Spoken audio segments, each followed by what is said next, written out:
In fact Indian market में नहीं, global market में जो फॉल आई थी उसके बारे में हमारे जो कंट्रीब्यूटर हैं और हमारे रेगुलर पैनलिस्ट हैं सुशील केडिया जी, उन्होंने आपको पहले ही बताया था, उन्होंने आपको आगाह किया था कि ग्लोबल मार्केट सेटअप एक शार्प नॉक के लिए तैयार हो रहा है और आपको चेतावनी दी थी कि आप उस हिसाब से अपना रिस्क मैनेजमेंट करें।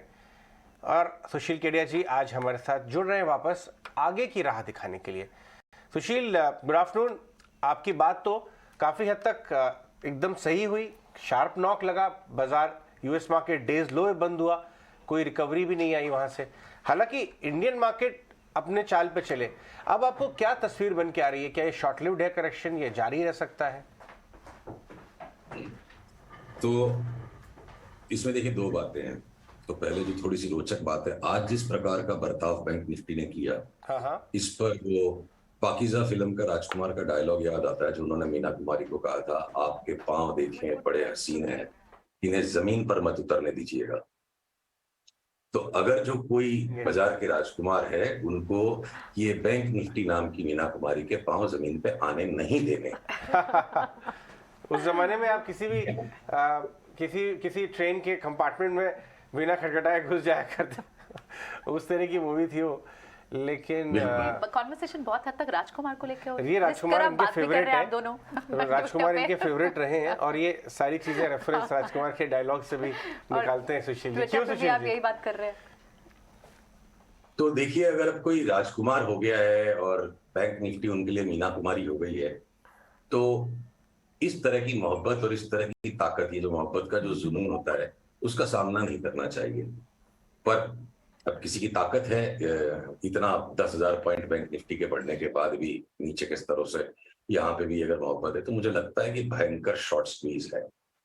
और इस भाव से नई तेजी बैंक निफ्टी में करने का जिगरा कह लीजिए, क्योंकि दिमाग आखिर में तो जिगरे से ही जुड़ता है।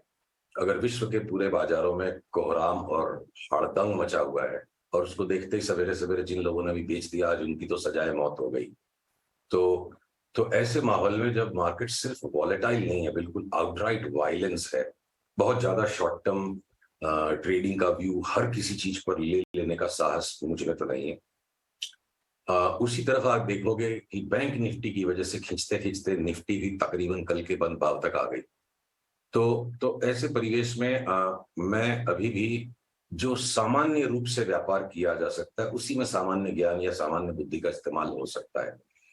असामान्य प्रेम, असामान्य मोहब्बत पे तो कोई विश्लेषण काम आएगा ही नहीं। तो इसलिए मुझे भी बैंक निफ्टी पे दिमाग लगाना ही नहीं है। और जब भी इसमें सामान्यता लौटेगी, अगर बेचने का कभी सिग्नल मिलेगा तो उसको बेच के ही कोशिश करनी है। ऐसा तो किसी ने भी नहीं कहा कि मैं बैंक निफ्टी में ही कमाऊंगा तभी मुझे देशभक्त माना जाएगा या समझदार माना जाएगा। जो चीज समझ के परे उससे दूर हट जाते हैं। तो बची हुई आई बात अपनी निफ्टी की। तो अभी पूरे वर्ल्ड के मार्केट्स के जो सिग्नल्स हैं, आज की शाम और हम देख लेते हैं। लगता नहीं है कि ये कोई भी मीनिंगफुल रिवर्सल बनेगा। डॉलर इंडेक्स ने बिल्कुल छलांग मार दी है नए हाई की तरफ। तो जब भी ये जुनून मोहब्बत यहाँ थोड़ा सा शांत होगा, बेयर्स की बुल्स की जो भी लड़ाई है, तो अभी भी चार्ट्स का जो भी स्प्रेड है, जिस तरह से चार्ट्स बिछी हुई है, यहाँ लार्ज कैप्स के अंदर जैसे रिलायंस वीक ही है, बैंक्स एक्स्ट्राऑर्डिनरीली ओवरबॉट है। हो सकता है 1 दिन 2 दिन 3 दिन और इनमें ये मोहब्बत चले। ऑटोज बैंक्स लेना नहीं है, जब बेचने का सिग्नल आएगा तो बेचेंगे। सीमेंट जो लिया हुआ उसको बेचेंगे नहीं। फार्मा के कुछ स्टॉक्स जिनमें हमने कंटिन्यूड नीचे में लिवाली की है, उनको रखेंगे। तो इंडेक्स का खेल अलग है। और सेक्टोरली कहीं भी कोई चीज में मुझे परिवर्तन हो गया है ऐसा लगता नहीं है। अमेरिका के इस बाजार से जो इंडेक्स पर इंपैक्ट आना चाहिए था वो नहीं आया। वो हो सकता है 1 दिन 2 दिन बाद आए। तो सिर्फ एक इंडेक्स का व्यू ले लें, उससे पैसा बन जाएगा, उस तरह का सरल बाजार नहीं है इस वक्त। ये इश्क नहीं, आसान वाला बाजार है। हम अपने स्टॉक स्पेसिफिक्स पे ही फोकस करेंगे फिलहाल। सुशील, मैं ये कहूंगा कि इनफैक्ट अगर ब्रेक करें आपके थीसिस में, जो ग्लोबल पार्ट है वो तो प्ले आउट हुआ, उसके बारे में पहले आप बताएं कि क्या उसमें जारी रह सकती है। उसके बाद इंडिया में ठीक है, ये बात सही है कि बैंक निफ्टी लेड रिबाउंड था, वो शॉर्ट लिव्ड था। अगर मतलब ये एक वन ऑफ सिचुएशन है, बट पहले आप ग्लोबल हाइपोथेसिस बताएं, थोड़ा जारी रह सकती है आपके हिसाब से? ग्लोबल हाइपोथेसिस क्लियर है। ये कल का जो शार्प फॉल है वो एक ट्रेलर है। और अभी भी मुझे 12-15% तक की नीचे की गुंजाइश दिखती है S&P 500 में ओवर द नेक्स्ट वीक्स। अब 21-22 तारीख से फेड आएंगे और वो कोई मिठाई का डब्बा तो लाने वाले नहीं है। उसी अंदेश में तो कल बाजार ने एकदम से कुलाच मार दी नीचे की। तो आने वाले समय में ग्लोबल मार्केट से अगले 2-3 सप्ताह तक कोई सुखद संवाद मिल जाए इसकी कोई संभावना नहीं है। और चार्ट्स भी जो है नैस्डैक की, S&P की, डाउ जोन्स की, डैक्स की, फुट्सी की, ये सब बिल्कुल क्लियर कट एक बेरिश पोस्चर क्लियर कट कल कंफर्म हो चुका है। उस चीज को मद्देनजर रखते हुए, डॉलर इंडेक्स की बेतहाशा ब्रेकआउट को मद्देनजर रखते हुए, क्रूड बढ़ रहा है, तो यहां पर या तो मोहब्बत कर लो इस इंडेक्स से, बैंक निफ्टी से, और अगर दिमाग सस्पेंड नहीं कर पा रहे हो, मोहब्बत नहीं कर पा रहे हो, तो हमारी तो साइड में बैठ जाओ। और बाकी जो स्टॉक स्पेसिफिक्स और सेक्टर स्पेसिफिक्स है, मुझे लगता है this is a market where you have to buy weakness when it is about to exhaust. इसलिए मैं आईटी के शेयर्स बेचूंगा नहीं, मैं फार्मा के शेयर्स बेचूंगा नहीं, मैं ऑटो और बैंक्स को लूंगा नहीं।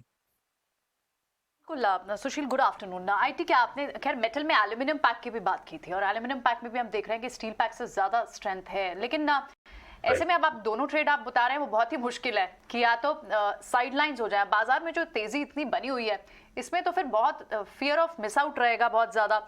और अगर वहां नहीं, ऐसी अक्रॉस द बोर्ड तेजी नहीं है। देखिए आज जिस तरह सवेरे सवेरे सारी तेजी हजम हो गई ना, ओपनिंग बेल पे तेजी का सफाया हो गया, एक झटके में नॉकआउट, और जिन्होंने मंदी की वो आज अगले 3 घंटे में नॉकआउट हो गए। तो दिस मार्केट इज वायलेंट, यहाँ पे सब ट्रेंड नहीं है। पर जो स्मॉल कैप्स में, साइड कैप्स में जो अपनी चार्ट्स के अनुसार वो चल रहा है, तो बाजार का वो शब्द एक्चुअली है ना, ये विरोधाभास है इसमें। इंडेक्स के ऊपर ये हो रहा है और इंडिविजुअल स्टॉक्स और सेक्टर्स का जो मूवमेंट है वो बिल्कुल बराबर चल रहा है। ठीक है, तो कॉन्ट्रा ट्रेड अगर यहाँ पर आप जो कह रहे हैं वीकनेस को बाय करें यानी आईटी को बाय करें, तो आईटी में क्या आप लार्ज कैप पसंद कर रहे हैं लेवल्स पर? कौन से आपके स्टॉक्स रडार पे होंगे? सभी ठीक है। जैसे आप लार्ज कैप्स में विप्रो की चार्ट हमें बेस्ट लगती है इस वक्त, poised better, it's better poised. और जो थोड़े छोटे स्टॉक्स उसमें बिरला सॉफ्ट है या LTI LTTS है, मैंने अभी तक उनमें कोई thumping the table by trigger नहीं किया है। मैं बहुत चुन के शब्दों का इस्तेमाल करता हूं जिससे कि बात मिक्स ना हो जाए। I am waiting to buy IT, I am not going to sell it. I am waiting to sell the banks, we have some selective shorts in autos, और हमारी सीमेंट में भी लॉन्ग है, और एक एक करके कुछ फार्मा के भी स्टॉक्स में बाई के सिग्नल्स आते जा रहे हैं। तो आईटी को outright go out and shop नहीं, विप्रो में लॉन्ग है और बिरला सॉफ्ट है, थोड़े से कुछ और स्टॉक्स ओवर अ टाइम उनमें ऐड हो जाएंगे।